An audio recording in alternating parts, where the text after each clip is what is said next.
tiyan, maaari mong isaalang-alang ang mga sumusunod na hakbang. Tamang dieta.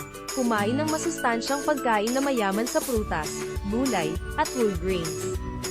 Iwasan ang mga processed foods, sugary drinks, at matataas na calorie na merienda. Uminom ng sapat na tubig upang manatiling hydrated. Regular na ehersisyo. Mag-engage sa aerobic exercises tulad ng jogging, biking, o swimming ng 150 minuto kada linggo. Isama ang mga strength training exercises 2 hanggang 3 beses sa isang linggo upang makatulong sa pagbuo ng kalamnan. Core workouts. Mag-focus sa mga ehersisyo na nagpapalakas ng core, tulad ng planks, sit-ups, o leg raises. Sapat na tulog.